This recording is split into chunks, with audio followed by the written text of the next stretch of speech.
5, 4, 3, 2, 1. Olá, pessoal, muito boa tarde. Mais uma live especial nessa tarde de quinta-feira, aqui na fanpage do vereador Pedro Kawai do Facebook. E hoje recebendo um grande amigo, um cara que, se a vida pública me trouxe algumas amizades, algumas pessoas de referência, esse entrevistado de hoje é uma delas, que é o doutor Ricardo Tedeschi. O Ricardo, ele é presidente regional da Associação Paulista de Medicina. Ele é nascido em Araçatuba, mas desde agosto de 2017, ele é piracicabano, recebeu o título em 2018, está aqui em Piracicaba há muito tempo, casado com a Roberta, pai das 3 lindas Marias, a Maria Gabriela, a Maria Carolina e a Maria Clara, formado pela Faculdade de Medicina de Catanduva, desde 97, proprietário da clínica... Ricardo, como é que fala o nome da sua clínica? Como que é? Clínica Focus. Focus.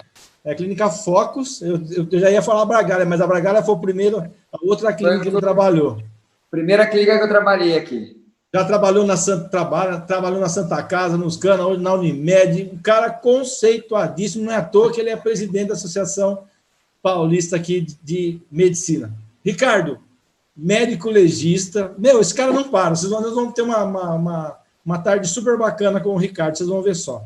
E para você que está assistindo depois, né, que não acompanhou ao vivo, está nos canais do YouTube, não esquece de curtir nosso vídeo, nosso programa e compartilhar com seus amigos. E para quem está ao vivo também, compartilha aí com a galera, porque hoje vocês vão ver que é um lado muito importante da pandemia, agora falando sério, sem brincadeira, um lado muito importante, está todo mundo preocupado com a pandemia, os números crescem, nós atingimos aquele platô, acredito eu que atingimos um platô, mas lá em cima, um número que a gente não queria chegar nunca, mas infelizmente chegamos.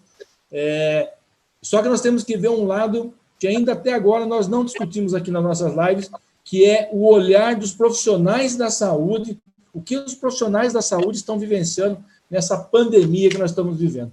Ricardo, obrigado por aceitar nosso convite, seja bem-vindo à nossa live especial. Boa tarde, Pedro, boa tarde a todos os amigos aí que estão nos assistindo, amigos do Pedro são meus amigos, obrigado pelas palavras, né? Graças a você, eu tenho um título que eu tenho muito orgulho de dizer, que hoje eu sou um cidadão piracicabano, né? Muito obrigado, sou e serei eternamente grato, né? Realmente eu sou muito ativo, até às vezes eu me assusto, mas eu acho que é porque, na verdade, a gente tem muito sonho, muito ideal e quer fazer muita coisa, e essa vida é uma riqueza tão grande que a gente tem que fazer, não pode ficar parado. Eu acho um desperdício tudo que a gente tem e não tentar fazer algo em prol, né, da sociedade. E, nesse momento, é isso que eu estou fazendo. Estou querendo trazer informações, compartilhar um pouquinho da visão dos médicos, como os médicos estão enxergando a pandemia, poder trazer palavras de conforto, de incentivo, que tudo isso vai passar, né? Mas também não deixar de colocar claro para as pessoas que é muito sério o que nós estamos passando. Eu acho que nunca passou pela cabeça de ninguém que vivenciaríamos isso, que teríamos uma pandemia com uma alteração no modo de vida das pessoas, da sociedade, impacto econômico, mortes, né? Realmente foi um grande impacto, né? Se quando a gente entra no ano de 2020, né, alguém falasse que ia ser desse jeito, eu falar para as pessoas, você está delirando, que tóxico que você usou para falar uma coisa dessas, né? Com certeza. Acho que ninguém, nem naqueles filmes mais loucos de Hollywood, acho que alguém imaginou um negócio como esse. Não. E nem nós médicos, né? Nenhum médico tinha noção. Quando começou essa pandemia aqui, nenhum de nós tinha noção, nem os especialistas, os infectologistas, tinham noção que a coisa ia ser tão forte, né? e tão forte e tão rápida, né, Ricardo? Eu estava analisando alguns números aí recentes, os números crescem. Os primeiros números, né? Inclusive, depois eu vejo aqui no meu celular, ele de uns tempos. Recebemos no começo um vídeo na questão da Vitória Régia, aquela contaminação. Foi muito interessante aquele vídeo da Vitória Régia no lago, e isso se concretizou mesmo, né, cara? A gente vê que hoje ela se alastrou de uma maneira tão rápida, e isso para quem já está diagnosticado, testado, fora os assintomáticos que nem sabem que estão contaminados aí, de repente estão andando para tudo que é canto aí, né? Esse é o grande problema também, né, Ricardo? Exato. Eu vou começar a dar alguns dados assim mais técnicos. Como você falou, eu estou presidente da regional, né? Nós somos ligados a uma entidade maior que a PM estadual, e a PM de São Paulo fez uma pesquisa que foi publicada semana passada. Essa pesquisa já está no seu 3º estágio. Ela, a cada mês, a cada 40 dias, ela vem fazendo entrevistas com profissionais médicos, e ela entrevistou quase 2.000 médicos do estado de São Paulo. E alguns dados que essa entrevista traz. Primeiro, da visão dos médicos, os médicos acreditam que há muita subnotificação.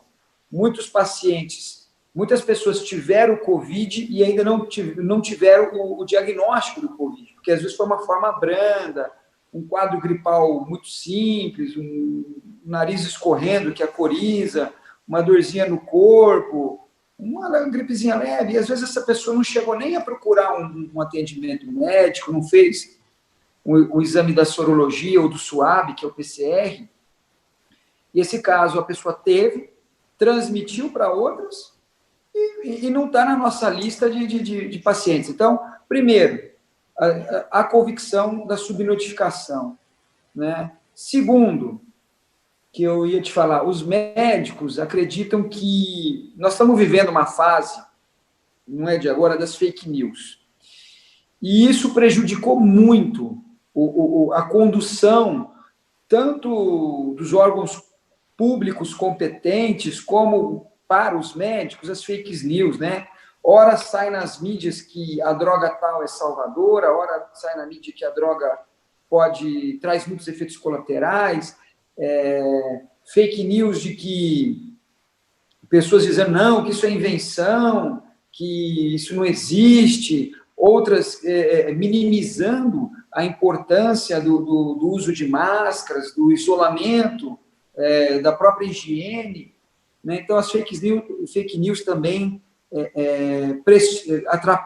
estão atrapalhando a pandemia.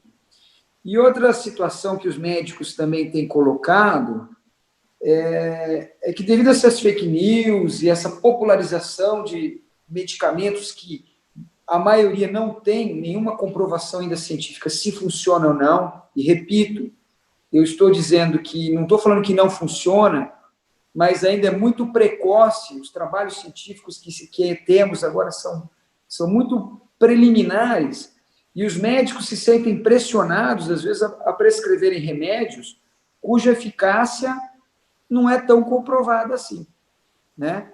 Então, isso são 3 pontos que eu já começo colocando para você, do ponto de vista da subnotificação que nós enxergamos, do fake news, da politização, do problema de saúde pública foi politizado, da pressão que os médicos estão sofrendo em prescrever tratamentos que ainda são duvidosos, a gente não tem certeza, nenhum médico vai deixar de prescrever, os médicos querem tratar, mas não adianta a gente começar a prescrever medicamento que a gente não sabe, né? E tem o outro lado também, né? O lado humano, o lado socioeconômico, o lado humano, por exemplo, que muitos médicos tiveram a sua rotina de vida afetada, o receio de levar a doença para casa, o lado econômico, o lado do uso dos EPIs, se a gente não tinha esse hábito, né? Por exemplo, eu estou aqui no meu consultório, atendendo de máscara, quando eu vou fazer o exame eu me paramento todo, o lado econômico, estamos atendendo menos pacientes, então, fazendo menos consultas, menos exames, menos procedimentos, isso traz um menor ganho ao profissional. Então, tem uma série de coisas aqui que a gente pode explorar hoje. Tem bastante. Você citou, até foi bom você tocar nesse assunto, Ricardo, a questão de menos exames, menos consultas na sua área. Eu vi uma matéria hoje que Campinas liberou para as cirurgias eletivas, que estavam canceladas, né? O que tem de casos, e aí a grande preocupação do poder público na retomada, é uma das grandes preocupações do poder público e talvez da classe médica também, tenho quase certeza disso, é que as outras doenças não pararam. E aí não tem diagnóstico, não teve tratamento adequado, e agora, ou por medo da população, ou por cancelamento de cirurgia eletiva, e isso vai tornar vai virar um oceano, uma loucura lá na frente, né? Porque como é que vai tirar esse atraso de tudo isso? Vai ter recurso, vai ter vaga para todo mundo assim, de uma hora para outra? E aí? Como é que vocês veem essa situação? Bom, a palavra ansiedade e angústia está incluso nisso. Realmente, se mesmo no setor público e no setor de saúde suplementar, dos convênios, já havia uma certa demanda, né, para fazer exames, cirurgias, consultas. Você tem trabalhado muito para amenizar aqui em Piracicaba essa fila de espera em consultas, de exames, de cirurgias. Agora, com a pandemia, isso aumentou. Então, a primeira coisa que as pessoas têm que ter é que, calma, vamos ter que ter muita paciência, né? Isso quando as coisas retomarem. Óbvio que algumas coisas a gente não parou, né? Não parou, principalmente nos casos suspeitos de câncer. O câncer é uma doença terrível e ela não vai esperar a pandemia. Então, muitos hospitais e instituições têm que continuar os seus atendimentos. Eu mesmo, aqui na nossa clínica, na Focus, a gente priorizou, mesmo devido aos riscos de contágio para nós mesmos, profissionais médicos, equipe de enfermagem e colaboradores da recepção, porque a gente faz exames com pacientes com suspeita de câncer. Então, a gente vai atendendo. E os próprios hospitais da cidade não pararam cirurgias de câncer e de urgência e emergência. Então, isso continuou. Agora, haverá sim uma demanda. Ontem mesmo, o presidente da Unimed Piracicaba teve uma assembleia e colocou isso, que dentro de 15, 20 dias, quando as coisas começarem a normalizar, a gente espera dentro de 15, 20 dias que Piracicaba esteja fora da zona vermelha, começar a priorizar alguns casos mais urgentes. Quer dizer, e aí nós vamos ter que fazer triagem, bom senso, será necessário um grau de compreensão dos pacientes, que a gente vai ter que triar, né? Fazer uma triagem. A gente vai estar saindo, eu vou usar uma metáfora, de um pós-guerra. E a pós-guerra, os recursos não vão ser suficientes para atender a todo mundo. E a gente vai ter que ver quais são os casos mais prioritários. Aqueles que oferecem risco de vida. Doenças cardiovasculares, oncologia, câncer, né? Sem contar, Pedro, que existe um outro desafio que nós estamos passando. Houve muito o uso, um aumento da demanda de drogas, anestésicos, sedativos, analgésicos, que são os pacientes que estão nas UTIs entubados. Isso no Brasil todo. Então, os hospitais estão tendo essa dificuldade para comprar drogas para anestesia, para exames, como a gente faz aqui, endoscopia, colonoscopia. Esses medicamentos, houve uma elevação do preço, devido à oferta e procura, absurda. Então, não se assuste se amanhã a prefeitura falar, olha, gastamos mais do que estava no orçamento, porque aquele medicamento que eu comprava a R$10 a ampola, eu só estou conseguindo com o nosso fornecedor a R$50, R$100. Né? Então, tem esse outro lado também. Né? E os EPIs, máscaras, luvas, aumentou o custo de tudo, né? Devido à oferta e demanda. Então, tem esse outro lado. E vai sim, quando tudo isso terminar, eu acho que é isso que nós, sociedade, temos que fazer, discutir, conversar, porque os recursos são finitos, a capacidade de atendimento tem uma limitação, seja na UPA, na UBS, no centro de especialidades, nos consultórios médicos privados, e requer muita paciência, muita solidariedade. Eu acho que essa pandemia, se a gente tem que tirar disso alguma coisa boa, e temos que tirar como sociedade que nós temos que ser mais irmanados, conversarmos mais. Aquela bandeira que eu defendo, que eu sempre falo para você, da humanização, nunca se fez tão necessária como agora, né?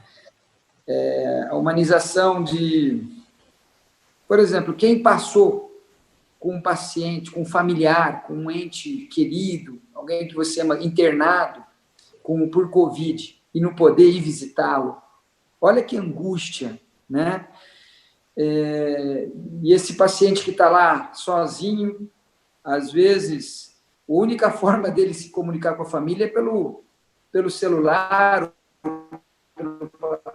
pelos aplicativos, né, como o WhatsApp. Então, a gente tem que tirar disso tudo grandes aprendizados, né? E realmente, você tocou isso, vai haver uma demanda, vamos ter que ter paciência, conversar. Ninguém pode olhar para o próprio umbigo, achar que o seu problema é o único e não ver o que está ao redor, que às vezes quem está do seu lado, ao seu lado, está com uma situação muito mais grave, né? Isso é muito comum em pronto-socorro, em UPA. Às vezes, na fila de espera, o paciente que está mais grave, com um quadro clínico mais grave, com mais risco de vida iminente, é aquele cara que está quietinho na recepção, sofrendo, não reclama e não abre a boca, que às vezes o atendimento está demandando um maior tempo do que o habitual, né? Isso é uma questão a gente pensar. Com certeza. Eu acho que, eu falo sempre que de tudo a gente tem que tirar algum ensinamento, algum crescimento, e essa questão da humanização, com certeza, ela vai ter que vir. Só para citar um exemplo, Ricardo, você estava falando a questão dos preços, eu acompanhei uma compra da prefeitura, que o valor das máscaras descartáveis, aquelas que os médicos, aquelas profissionais, não vou saber o código, é C3, não sei o que, 3 lá, 3 camadas lá, custava questão de 20 centavos a unidade no começo do ano, está sendo vendida por conta do mercado, e você não acha por menor valor, em torno de 3 a 4 reais cada uma. E é um absurdo, uma loucura. Mas, enfim. Não, isso vai dar impacto, né? Na saúde vai. pública e na saúde suplementar. Porque outra coisa, pode falar. Isso tudo vai dar impacto para o gestor dos nossos hospitais, eles estão, os nossos gestores das clínicas, das unidades de saúde. Isso tem que ser conversado, as pessoas têm que estar cientes. A transparência da informação é fundamental. Desculpa, eu te cortei. Não, tranquilo. E tem outro detalhe também, você falou a questão dos medicamentos, me corrija se eu estiver errado, pelo que a gente acompanha os noticiários, o dia a dia que a gente vai pesquisando. O grande problema do medicamento é que os grandes fornecedores de medicamentos e matéria-prima para medicamento está tudo em lockdown, está tudo fechado, né? Então, por isso está faltando a questão. Não é questão que a prefeitura não quer comprar, está faltando porque jogou tudo para o Covid. É que não tem matéria-prima para fabricar medicamento. Né? É isso. Às vezes você não encontra. Você não encontra para comprar. Mesmo com ágil, você não encontra para comprar. Né? Isso é um fato. É angustiante, né? É angustiante. É o novo normal. Nós vamos ter o pós-Covid depois, né? Os problemas do pós-pandemia, os ajustes, né? Não só da economia, mas na área da saúde e na área social, do emprego, tudo. E isso é necessário. E, por exemplo, por isso que é importante a gente estar conversando, levando essas informações para as pessoas estarem cientes do que tudo está acontecendo, terem conhecimento, né? Porque a informação é uma riqueza nos dias atuais. Não tenha dúvida. Ricardo, há um tempo atrás eu até escrevi um artigo para o jornal, muito preocupado com isso, né? Nós, cidadãos, profissionais em qualquer outro segmento, todo mundo enfrenta, nós temos as reações do organismo, nós temos a parte emocional, vários fatores na questão, não, vamos falar especificamente da Covid aqui. Como é que o profissional da saúde está reagindo nessa questão? Porque ele tem a preocupação da contaminação, ele tem a preocupação de salvar, de cuidar do paciente, né? E depois ele tem aquela questão da frustração de porventura perder o paciente. Como é que vocês estão, os profissionais da saúde, e aí eu quero até estender, Ricardo, você é médico, você é profissional da saúde, mas a gente vai ter que, para as pessoas que estão nos assistindo, lembrar, quando a gente está falando de atendimento à saúde, tem o médico, sim, tem o enfermeiro, tem o farmacêutico, tem a pessoa da higienização do espaço, tem a segurança do espaço, dos hospitais, tem aquela atendente lá que está na recepção. É todo esse pessoal, é toda essa monte de gente aí envolvida no atendimento. Como é que reage psicologicamente com tudo isso, Ricardo? Como é que vocês estão vendo? Como é que os profissionais estão reagindo? E profissionais se contaminando. A cada dia que passa, a gente ouve profissionais da saúde se contaminando. Deve estar uma barra pesadíssima para vocês, hein, Ricardo? Excelente colocação, excelente pergunta. Primeiro, porque quando se fala profissionais da saúde, está todo mundo incluso. Um atendimento na unidade de saúde, hospital, UPA, UBS, clínica médica, começa onde? Já no atendimento, na recepção, né? Então, são os funcionários da segurança, a secretária, a funcionária da higienização, tudo isso que você falou, a fisioterapeuta, né? Então, primeiro é a angústia. A principal sensação que teve no meio médico, quando a coisa começou a pegar corpo, fim de fevereiro, início de março, primeiro foi a insegurança. Como é que é essa doença? Como é que pega? Como é que transmite? Qual o seu grau de letalidade? Quanto que eu estou correndo risco? Né? A primeira coisa, a gente pensa na gente, o risco da gente levar essa doença para lá. Então, a insegurança, a angústia, né? O medo, o medo, principalmente, desses profissionais, de levar a doença para casa, né? Eu vou ser honesto com você, eu tive muito mais medo de levar essa doença para minha casa e passar para uma das minhas filhas. Você conhece meu ambiente familiar, e eu me colocava, meu Deus, eu tenho que me cuidar, o estresse de chegar em casa, tirar a roupa, tirar o sapato, higienizar o celular com álcool, a chave do carro, com medo de levar para a vida da gente. Recentemente, teve um quadro aí, na mídia, de uma técnica de enfermagem que estava há mais de um mês sem ver o filho, porque ela estava na linha de frente mesmo aí do pronto-socorro da cidade. Mexe, né? Alguns profissionais, eu vou ser sincero para você, tiveram seu nível psicológico muito alterado. Eu conversei com alguns colegas que estão depressivos, se sentindo vulneráveis, uma vulnerabilidade enorme, né? Alguns colegas que passaram pela doença, que estiveram doentes, chegaram a estar em UTI, realmente chegaram a pensar e falar, olha, eu acho que eu não vou sair dessa, né? Eles comentam isso. E foi muito rápido, Pedro. Eles comentam que esses profissionais, eles pegam a doença, ela começa com um quadro gripal, e, de repente, ela evolui de uma forma tão rápida que eles fazem um quadro de insuficiência respiratória, que precisa ir para uma UTI, às vezes até precisa... E é muito rápido. E quando eles vão ser entubados, eu conversei com 2 profissionais que foram para o tubo e saíram, e a grande angústia deles é essa, será que eu vou sair vivo dessa? Então, mexe com o psicológico, mexe.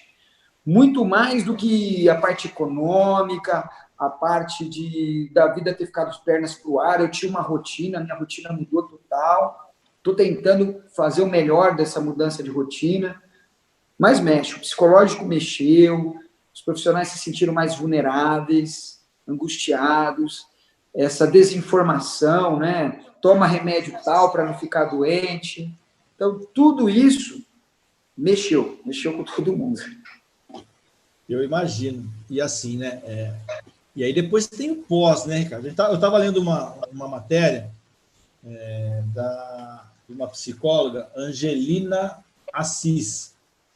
Ela, entre outras coisas que ela citou, ela tem um número que em 2018 a gente não tinha a questão do Covid, né?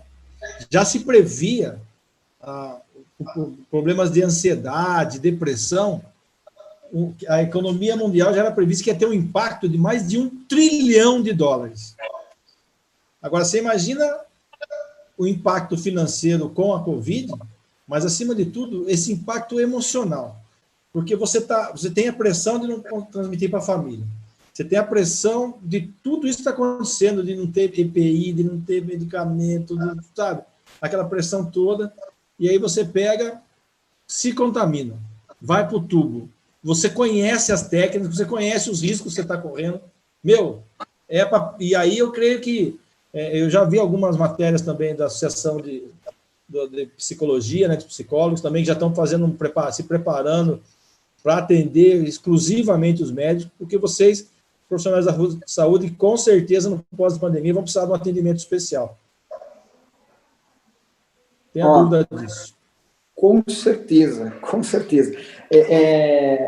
A angústia, eu tenho, a gente não vou entrar em nomes, né, óbvio, mas eu tenho 2 colegas que estão, assim, bem mal, sabe? Se sentindo...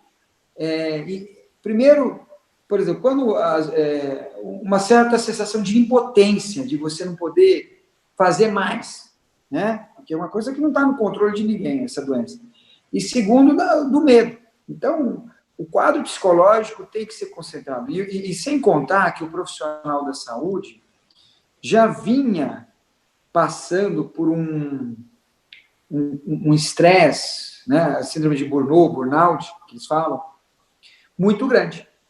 O índice de depressão, abuso de álcool e drogas aumentou muito em profissionais da saúde. Muitos. E é uma preocupação que nós temos, né? Como atual representante de entidade de classe, eu me preocupo muito com isso, né? A gente tem levado. Quando eu falei, olha, a gente tem que buscar uma medicina mais humanizada, é para o lado também do profissional. Porque o profissional entra numa angústia, às vezes ele entra naquela coisa de trabalhar, atender um monte de gente, no pronto-socorro, tem uma demanda enorme de pacientes, ele acha que não vai dar conta de ver todo mundo. E, às vezes, como mecanismo de fuga, infelizmente, o indivíduo acaba buscando o álcool e a droga. E o vício. Né? Isso é terrível. Né? Por isso que a prática de boas práticas de saúde, com boa alimentação, tentar dormir bem, práticas de relaxamento, atividade física, yoga, né? Pilates, tudo isso é importante para o profissional. Não estou falando só da saúde, não, para todo. Imagina um empresário que tem 200, 300 funcionários, a sua empresa não está vendendo, o grau de estresse que esse profissional pode estar passando hoje. A responsabilidade, né, é muito grande, muito grande. E fala para mim, Ricardo, com essa questão você citou agora há pouco das fake news, né? E a gente sabe que tem o marco da internet, tem várias ações, tem inclusive tramitando no Congresso a questão das fake news. Como é que a classe, vocês estão combatendo isso? Como é que vocês estão fazendo? Vocês têm algum trabalho específico ou é aquela coisa de formiguinha e vamos que vamos? A classe médica se preparou, quer dizer, ninguém se preparou para uma fake news do jeito que veio, né? Agora, vocês têm alguma ação, quando eu falo, é questão de segmento, não individual. Vocês têm, como é que está sendo trabalhado isso? As entidades de classe, né?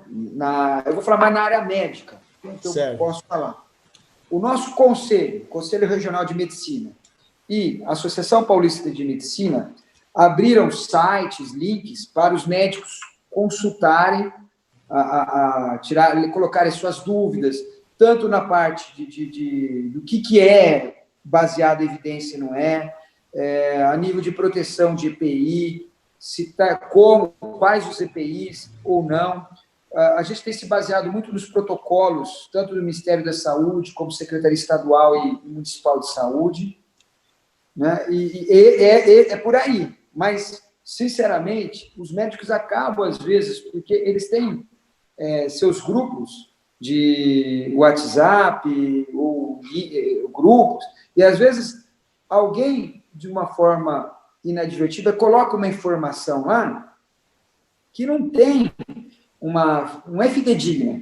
E aí ele lê aquela informação e fala, não, mas isso daí realmente está valendo? Essa droga tal realmente responde bem ao tratamento? Então, às vezes, ele de uma forma inconsciente, acaba sendo vítima da fake news, porque ele lê algo lá, que vem pelo WhatsApp, ou então médicos que também, não sei se para autopromover, gravaram vídeos e colocaram informações que ainda não eram baseadas em evidências. Isso gerou também desconforto no meio médico, né? E o que eu sempre faço? Quando chega alguma coisa que eu tenho dúvidas, eu procuro tirar essas dúvidas com profissionais que têm um respaldo técnico-científico, porque eu não sou da área, eu não sou infecto, tá? Então, tem muita coisa que eu não sei, não é meu dia a dia. Eu vou conversar com profissionais renomados, que eu confio, eu vou tirar informações com fontes fidedignas, eu entro para buscar referências bibliográficas em artigos, em revistas científicas sérias. É isso que eu tenho que fazer, baseado em evidência. Eu vou dar um exemplo aqui. Quando eu tenho dúvida, eu ligo para o Dr. Hamilton Bonilha, que é o nosso diretor regional de saúde, é um infectologista conceituadíssimo na cidade. E aí, Hamilton, isso aqui é fato ou é fake?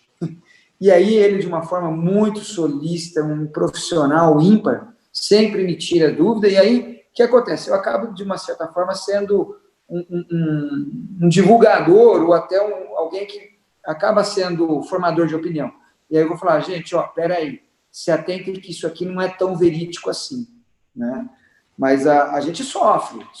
Eu vou dar mais um exemplo, vou citar o nome. A tal da hidroxicloroquina foi um estrago, entendeu?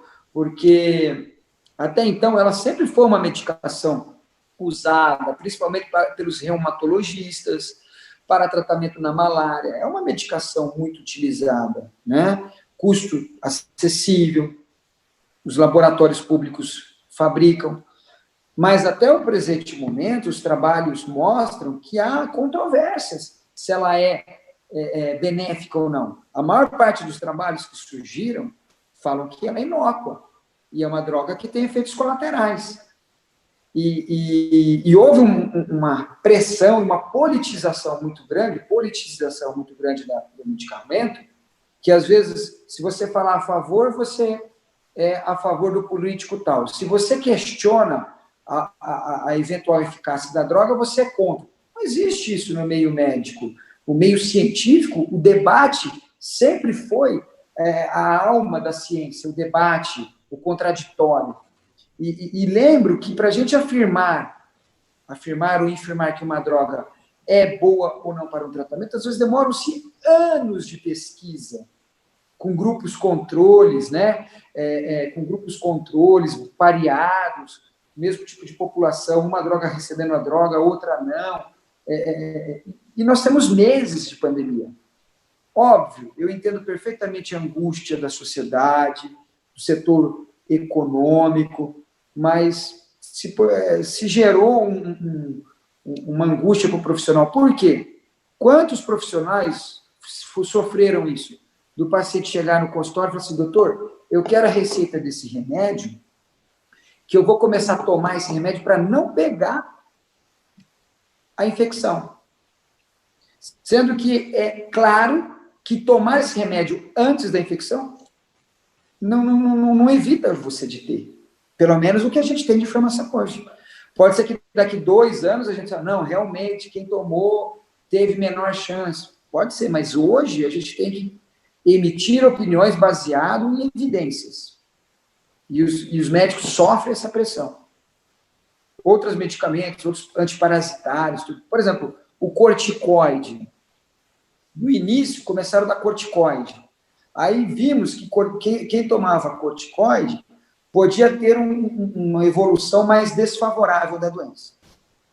Com o decorrer da pandemia, alguns protocolos em meses, e eu vou frisar isso, meses, porque isso daí para a medicina, para a ciência, é uma coisa muito rápida, você não faz ideia da quantidade de pesquisa que estão tendo. A gente viu que corticoide era benéfico para quem estava internado na UTI e em ventilação mecânica. Esses casos era bom da corticoide. Então, olha a quantidade de informação. Isso deixa os profissionais médicos meio atordoados. Ora o remédio pode ser bom, ora não. Mas o que dá um grande alento para nós e tranquiliza é saber que as pesquisas na área da vacina estão andando bem. E é isso que a gente tem esperança, que logo tenhamos uma vacina cientificamente testada para que a gente possa ofertar à população e todo mundo andar nas ruas mais tranquilos.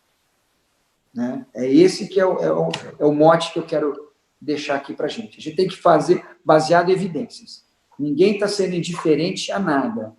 Ninguém está sendo indiferente a prescrever ou deixar de prescrever. E não estou falando para isso. O médico tem seu livre-arbítrio.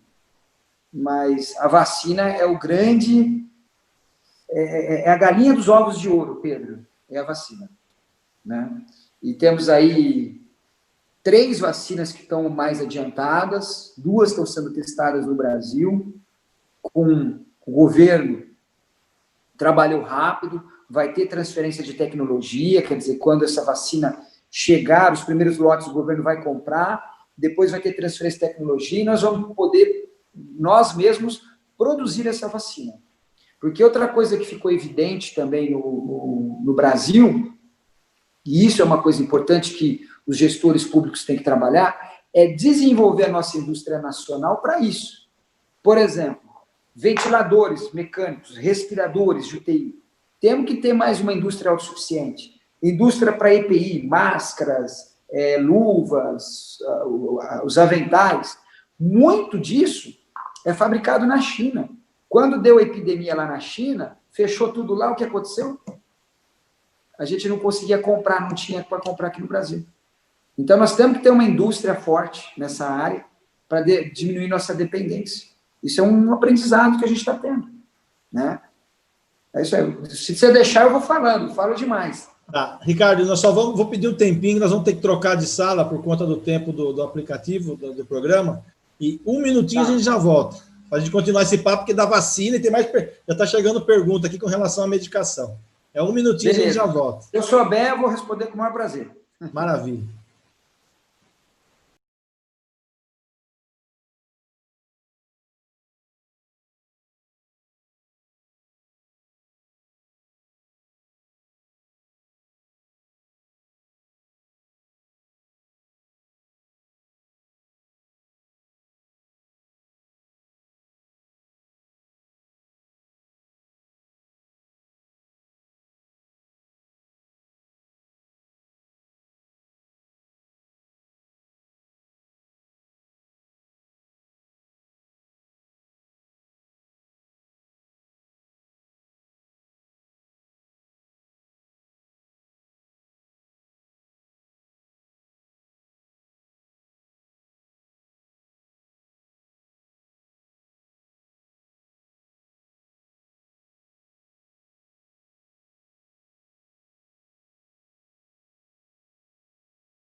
Então, com o meu querido amigo Ricardo Tedeschi, nós estamos falando sobre os impactos da pandemia nos profissionais da saúde e como os profissionais da saúde estão vendo o atendimento, o dia a dia, os reflexos nesses profissionais da saúde que a pandemia está deixando, não só durante a pandemia, mas também nós estamos conversando sobre o pós-pandemia, a visão do médico Ricardo Tedeschi, presidente da regional da Associação Paulista de Medicina.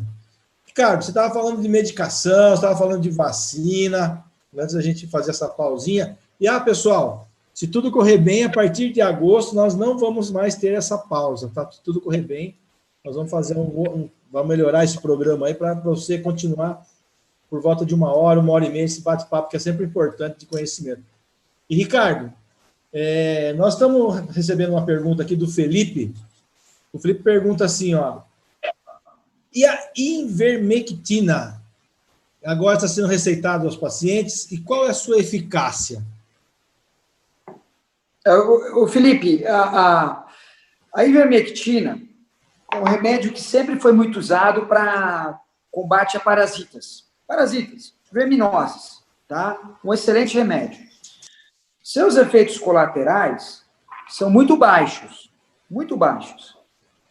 mas ainda a gente não tem trabalhos falando, funciona. Então, quando o paciente meu chega e fala assim, Ricardo, eu quero tomar ivermectina, eu tenho que ser honesto com ele.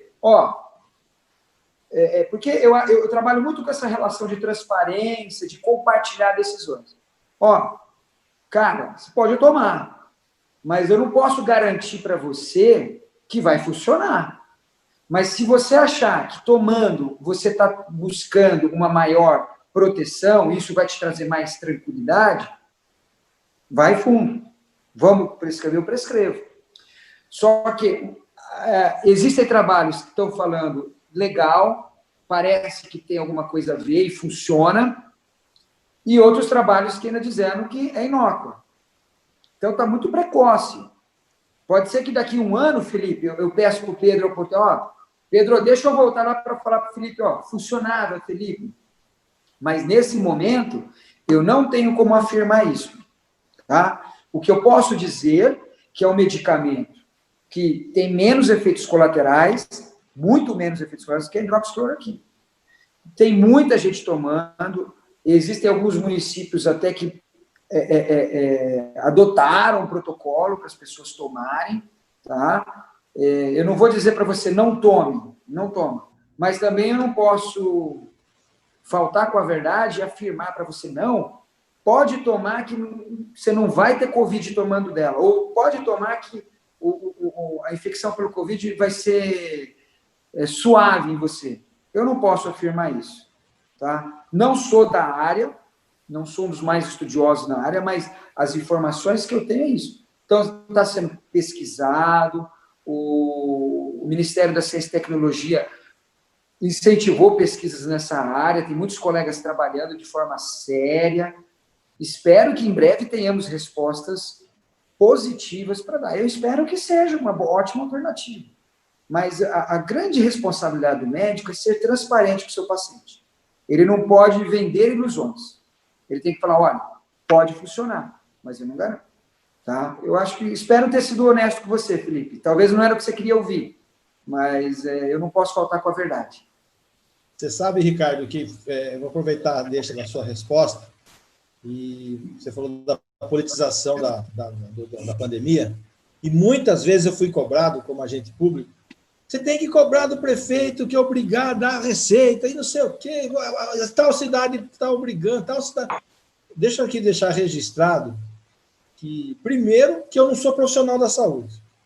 Eu não tenho... Como é que eu vou falar para um médico, vou falar para o prefeito, que foi ministro da saúde, falar para um médico obrigando ele a receitar remédio A ou B?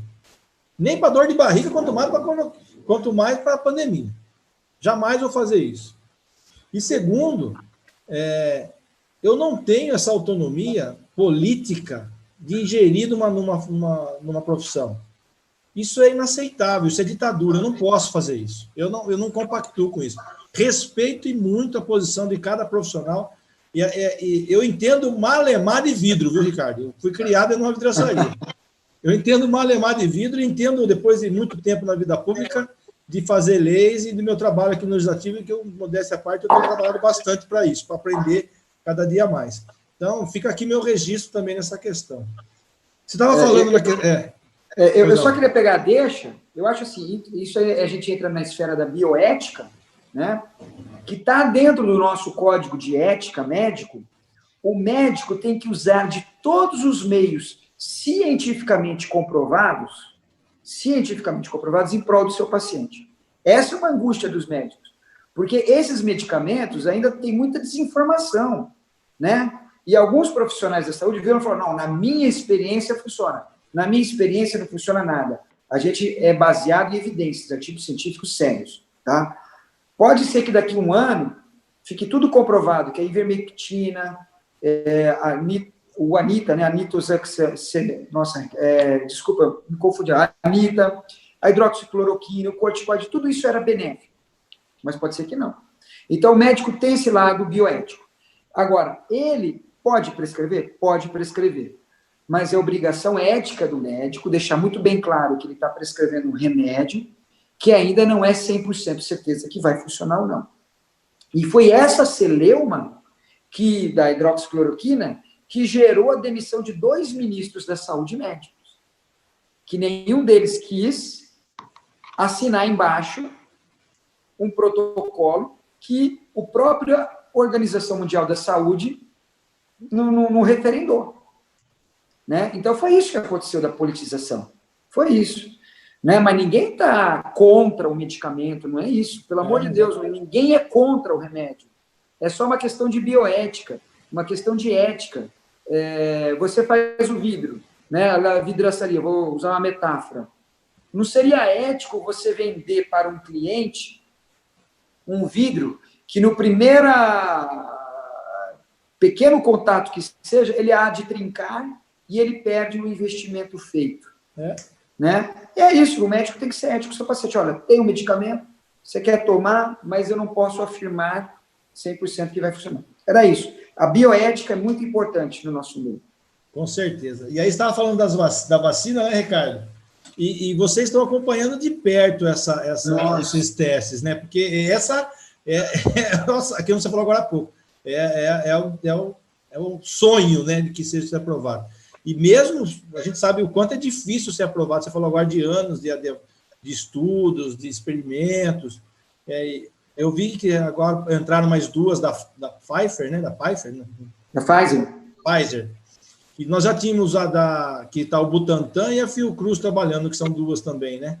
Então, como é que está? Como é que vocês estão acompanhando? Como é que está o andamento? Como é que a classe médica está vendo isso aí? Como é que está acompanhando tudo isso? É que eu te falei, essa é a nossa maior expectativa. O que está acontecendo? A gente vai esperar, eu acredito que em novembro, início de dezembro, vai sair os resultados, porque o que acontece? As pessoas vão tomar as vacinas agora em agosto. Um deles, que é essa de Oxford, já está sendo aplicada, tem a da China junto com o Butantan, 9 mil voluntários. Setembro, outubro, eles vão colher a sorologia para ver se o indivíduo desenvolveu anticorpos, ficou imune ou não, daí vai colher de novo para ver se mantém esse nível de anticorpos, vão ver se qual a porcentagem desses voluntários, dessa amostragem, teve eventuais efeitos colaterais, se os eventos colaterais são sérios ou não, né? Aí, em dezembro, eles vão, opa, beleza, não teve efeito colateral, o pessoal está desenvolvendo imunogenicidade, imunidade, dá para fazer. E aí, meu amigo, o governo já, salvo engano, o governo do estado de São Paulo já comprou um primeiro lote de 15 milhões de vacinas, já está comprado, empenhado isso. E chegaria em dezembro ou janeiro, né? Então, nós estamos ávidos. Então, tudo que sai de vacina eu estou lendo, né? Só que a gente tem que esperar o resultado. Não se faz um bolo sem antes pegar o ovo, a farinha, bater o bolo, botar no forno. Neste momento, o bolo está no forno. E eu sou aquele cara que fica olhando pela janelinha a hora dele crescer para poder servir as pessoas. Eu acho que é isso. E assim, né, Ricardo, o que eu acho que você deixou mais claro também na sua fala, que a classe médica está precisando muito disso, que é o compartilhamento de conhecimento e tecnologia, né? Ser produzido aqui no Brasil. Eu acho que isso vai ser eu acho que se isso se concretizar, tanto a Fiocruz ou no Butantan, vai ser, acho que, a virada de chave da sustentabilidade da questão de pesquisa e tecnologia aqui na área médica, né, Ricardo? Sim. Pedro, vamos olhar agora, falar umas coisas positivas dessa pandemia, tá? Muita coisa. Tem 2 coisas que eu queria tirar de lição. A gente vai aprender mesmo do que nós estamos vivenciando hoje. Daqui 1, 2 anos, todo mundo vai olhar para trás e falar, nossa, o que foi que nós passamos, né? O quão grave, sei que.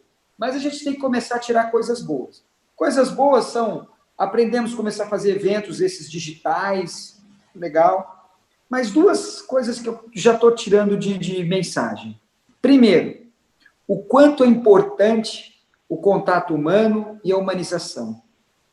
Hoje, os jovens estão indo nos seus médicos ou até procurando psicólogos, porque a gente sempre brigou, né, que os jovens ficavam muito em digital, WhatsApp, Instagram, sei o quê.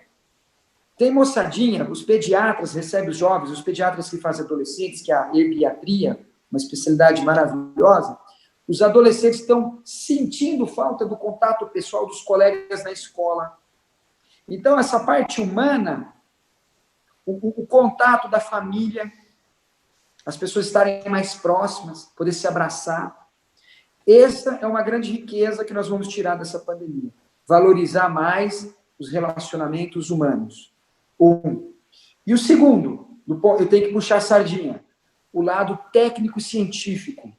Fica claro que a sociedade, seja pública, privada, tem que investir em ciência, tem que investir em pesquisa.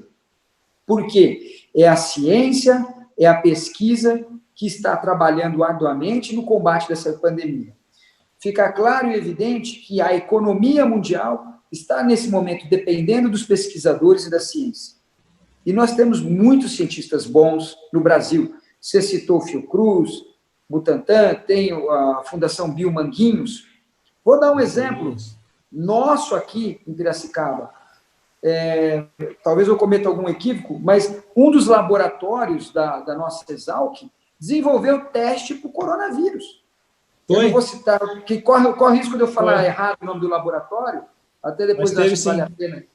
Então, um laboratório de pesquisa da faculdade da Escola Superior de Agronomia Luiz de Queiroz, diga-se de passagem, uma das maiores escolas de agronomia do mundo, desenvolveu teste para o Covid aqui em Piracicaba e contribuiu à sociedade. Então, são essas duas mensagens que eu quero dizer. O lado humano vai ficar mais valorizado. É tão bom estar perto de quem a gente gosta, tão bom. Como eu gostaria de estar tendo esse bate-papo com você presencial, tomando um cafezinho juntos. É bom o contato humano. A gente vai valorizar mais isso. E a sociedade tem que valorizar mais o cientista e o pesquisador. Eu vou fazer uma crítica agora. Não demérito. Às vezes nós valorizamos muito alguns setores e damos pouco valores aos cientistas e agora eu vou dizer também aos professores. Aos professores. Eu tenho um hábito, Pedro, quando entra um professor no meu consultório, seja para fazer uma consulta ou um exame, eu parabenizo. E isso é fundamental, a gente valorizar isso. Professores, cientistas, pesquisadores. Essa é uma grande lição. São profissionais fundamentais da sociedade. Não tenha dúvida, Ricardo. Entendeu? É assim, né? Ninguém chegou a alguma profissão sem ter passado por um professor. Né? Não. Entendeu? É assim, eu valorizo muito o profissional da educação também. Inclusive, tive uma conversa muito bacana com a diretora da escola ali do Novo Horizonte essa semana, com a Juliana. A gente estava falando sobre isso mesmo, a valorização do professor. O esforço que eles estão fazendo para levar o conhecimento para os seus alunos hoje. Tem professor que sai de casa, leva o material na porta do aluno, que não tem acesso para a internet. Então, sabe, nós temos diversos segmentos aqui no Brasil que o Brasil só é o que é, graças a esses profissionais ao brasileiro. Porque, vou falar para você, é de tirar o chapéu. E assim, né? Você falou agora há pouco que trocou 2 ministros da saúde. A educação foi para o mesmo caminho no Brasil, infelizmente, né? Que a gente tenha logo que esse novo ministro consiga dar direcionamento para o crescimento, para a melhoria da educação, que é tão importante, que com uma criança, um jovem, um adulto bem educado, ele melhora a saúde, o meio ambiente, o esporte, a cultura, o dia a dia, melhora tudo. A educação é o que vai mudar o Brasil, vai mudar o país, não tem dúvida. Aliás, nós vamos passar por eleições municipais em breve. A minha dica é, olhem os candidatos, principalmente da Câmara dos Vereadores que estão mais comprometidos com educação e saúde. É o mais importante. É o mais importante. Educação, saúde é fundamental, né? Não que o restante não seja, mas essas propostas, candidatos que estão comprometidos com essa área, Pedro, é fundamental. Quando esse novo ministro foi empossado, por um lapso agora me fugiu o nome dele, mas eu fui ler o currículo dele, um currículo maravilhoso, vice-reitor da Universidade Presbiteriana Mackenzie, professor em Direito, salvo engano, Filosofia ou Sociologia. Eu acho que é Sociologia. Também tem Pedagogia. Então, eu gostei. A gente também tem que acompanhar, viu?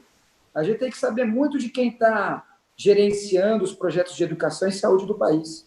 E participar, opinar. Isso, sim, é investimento importantíssimo na sociedade. E saúde se faz com educação.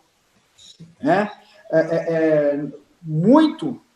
E eu vou dar um exemplo, voltando aqui para o gancho da pandemia. Muito dos nossos problemas, desse número elevado de contágios, foi falta de educação. Pessoas que não obedeceram o isolamento, se recusaram a usar máscara, a educação de higienização das mãos, lavar com água e sabonete, usar álcool gel. Educação, Pedro. A educação numa pessoa, às vezes, está com um quadro gripal, possivelmente por coronavírus ou não, e ela não ter a educação e o respeito de ficar em casa, e às vezes sair e, de uma forma até inconsequente, contaminar outras pessoas. Né? Então, tudo é educação. Nós estamos falando de educação. Quando a gente fala de hábitos saudáveis de higiene, a gente está falando de educação. Né? Ricardo Tedeschi, os profissionais e assim, você, pelo tanto de trabalho que você desenvolve na sociedade, eu acho que eu tenho que fazer umas 5 lives com você. E tanto conhecimento que você tem para passar para a gente. Mas o mais importante que eu queria deixar registrado aqui para o presidente regional da Associação Paulista de Medicina, o meu respeito e a minha preocupação com vocês no dia a dia dessa pandemia. Vocês estão passando, e infelizmente, eu tenho plena convicção que ainda vão passar por grandes problemas. A gente acabou de falar aqui a questão psicológica. Né? Então, fica aqui o meu respeito e a minha admiração por todos vocês aí da saúde, que a gente tenha cada vez mais profissionais, que a gente tenha N exemplos. Você citou aí o Dr. Bonilha, também quero aproveitar e mandar um abraço para ele, mas eu tenho uma profissional aqui que deixou um recado para você, deixou um abraço, ela falou assim que, infelizmente, ela não ia conseguir estar... 2 profissionais, na verdade, que não iam estar presentes hoje, que me responderam no WhatsApp quando eu mandei o convite, que falaram assim: esse cara merece o meu abraço, o meu respeito, mas infelizmente eu não vou poder participar, que eu tenho outro compromisso. Eu vou assistir depois. Então fica aqui registrado, quando você está assistindo, o doutor Pedro, diretor do Hospital Regional, mandou um abraço para você, falou que vai assistir depois. Então, Pedrão, você está assistindo agora, fica aqui o meu abraço. Né? Grande amigo. Pedro. Bonito nome, viu, Ricardo? Tem um nome bonito. Já começa por aí. Eu com o Pedro Pontim, com o Pedro Kawai, com o Pedro Melo. Pedro Melo. E outra pessoa que eu admiro assim, demais, para estar segurando a onda nessa Covid, não só no Covid, mas revolucionou o atendimento de urgência e emergência no nosso município, doutora Flávia. Doutora Flávia também mandou um abraço para você, Ricardo. Pediu desculpa, não vai poder participar. Mas, assim, em nome deles, né, do Hamilton, do Pedro Melo, do Pedro Pontim, da Flávia, do seu nome, o meu respeito e a minha admiração por todos os profissionais da saúde aqui de Piracicaba, que, olha, nós acho que atingimos o platô. Altíssimo, altíssimo, diga-se de passagem, mas eu acho que atingimos o platô. Se não fosse o trabalho de vocês e do trabalho de aumentar, o trabalho político e administrativo de pular de quase 60 para mais de 120 leitos de UTI, com certeza a Piracicaba ia ter uma triste realidade hoje. Então, fica aqui o meu respeito e admiração por vocês, viu, Ricardo? Obrigado. O Pedro e a Flávia estão fazendo um trabalho maravilhoso. A Flávia no setor de urgência e emergência, tanto no SAMU, quanto naquela tenda lá ao lado da UPA Piracicamirim, ela que está lá à frente, colocando a vida dela lá, entendeu? O Pedro no Hospital Regional, que nesse momento o Regional é um dos grandes apoios de atendimento aos pacientes com Covid, profissional sério, competente, compenetrado. Então, meu grande abraço e consideração. E eu queria, em nome dos profissionais de saúde, agradecer. Infelizmente, nós temos mais de 300 profissionais aqui que foram acometidos, médicos, enfermeiros, técnicos e tal. Tivemos óbitos, foi muito duro, muito sofrido. Temos colegas ainda hospitalizados na UTI, correndo risco de vida. E eu queria colocar isso, que o médico é um ser humano, tem qualidades, defeitos, limitações, mas é uma profissão sui generis, porque quem escolhe a medicina, quem abraça essa causa, e eu acredito muito nisso, é porque adotou a missão de servir, a missão de que gosta do ser humano. E essa pandemia colocou nós, todos os profissionais da saúde, médicos, odontólogos, todos, fisioterapeutas, enfermeiros, todos nós, que essa nossa missão que nós assumimos à prova. Porque nós estamos colocando as nossas vidas em risco, a vida dos nossos familiares, de quem nós amamos, numa luta que a gente não sabe quem vai ser o próximo a adoecer. Então, eu também, humildemente, parabenizo os meus colegas, principalmente os que estão ali na linha de frente, atendendo os pacientes com suspeita de Covid, porque não é fácil, Pedro. Quando a gente fez aquelas comparações e metáforas, né, que é uma guerra e quem está na linha no front agora são os médicos, é isso mesmo. Só que a nossa arma, de vez de ser o fuzil, é o esteto, é o remédio, são as nossas mãos que apalpam o paciente e é o nosso conhecimento que está ali para tentar ajudar o próximo. Nunca foi tão necessário o profissional médico se doar tanto ao seu próximo. Eu acho que é a mensagem maior. E a sua vocação está sendo colocada em prova nesse momento de pandemia. Também quero deixar registrado, até ontem, salvo engano, eram 191 mortes na nossa cidade. Não sei se hoje já aconteceu, mas hoje eu não vi a estatística de hoje, mas até ontem eram 191 mortes. O meu respeito, a minha solidariedade, os meus sentimentos aos familiares de todas essas pessoas, né? Lamento muito. Eu, quando isso tudo começou, eu não fazia ideia que seria tantas vidas que iriam embora. Eu vou ser honesto para você, eu fiz um cálculo matemático, né, porque eu achei que no máximo teríamos 80 óbitos em Piracicaba. Temos 191 até o presente momento. Então, isso é o duro. Nenhum médico gosta de perder um paciente. Nenhum médico. É a parte mais dolorosa para a gente. E é essa mensagem que eu queria dizer. Muito obrigado, meu amigo. Eu sou muito grato de ser teu amigo. Obrigado mesmo. Espero ter contribuído. Se vocês precisarem, não só eu, toda a classe médica de Piracicaba e região é muito envolvida. Nós temos médicos que amam essa profissão. Se deixar, eu vou falar muito de nós, porque eu estou colocando o coração agora. Ricardo, infelizmente, acabei de receber, chegou às 5 horas da tarde, foram confirmadas mais 6 mortes aqui em Piracicaba, então chegamos a 197 óbitos. Então fica aqui também o meu respeito meus sentimentos a todos, que inclusive, diga-se de passagem, tem pessoas muito próximas, não só de mim, mas do meu gabinete, que também foram cometidas pelo esse Covid, então fica aqui minha dor também. Inclusive, hoje nós sepultamos um grande amigo que está suspeito, não está confirmado ainda, mas é grande suspeita de ter sido também vítima.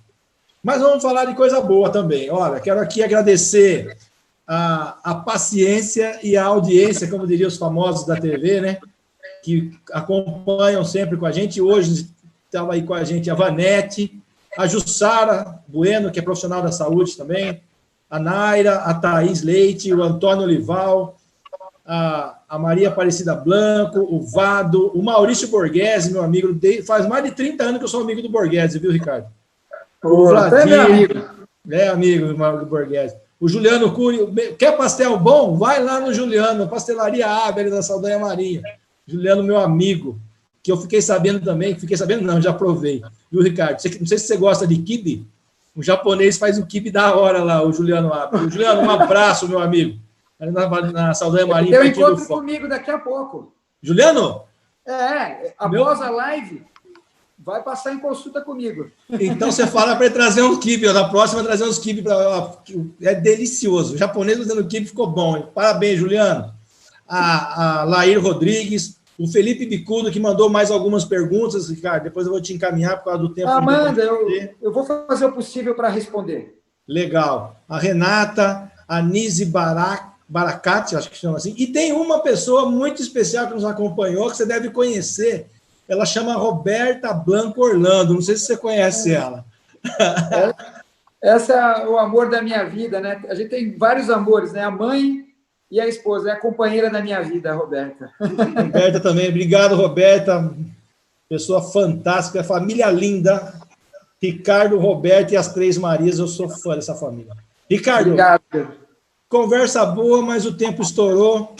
Obrigado pela sua disponibilidade, sua agenda lotada com ML, hospital, convênio, associação.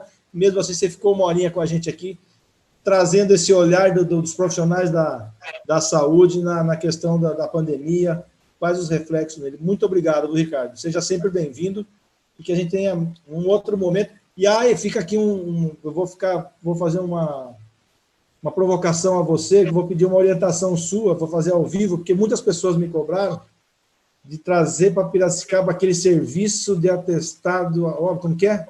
Serviço de SVO. Verificação de óbito. Já isso fica é um aqui. Nosso. Então já fica aqui meu compromisso, vamos sentar eu e você, e quem você orientar para a gente trazer esse serviço para cá. Muito obrigado. Esse é um grande benefício a Piracicaba. Fica aqui meu compromisso, então, a gente lutar por isso. Ricardo, obrigado, Pedro. Um abraço, obrigado a todos que nos acompanharam, obrigado à minha equipe que está nos bastidores aqui, fazendo com que isso possa acontecer. Emiline, Luana, Helder, Júnior, Helena, todo mundo que participa ativamente da nossa live especial, toda quinta-feira, hoje, excepcionalmente, às 4, por conta da agenda do Ricardo, mas sempre na quinta-feira, a partir das 3 horas da tarde, na minha fanpage do Facebook. Gostou? Está assistindo pelo YouTube? Dá um curte, compartilha, inscreve no canal que toda semana tem uma live especial. Um abraço a todos, fiquem com Deus, se cuidem. Cadê? Usem máscara e vamos que vamos lutar contra essa pandemia aí. Um abraço a todos.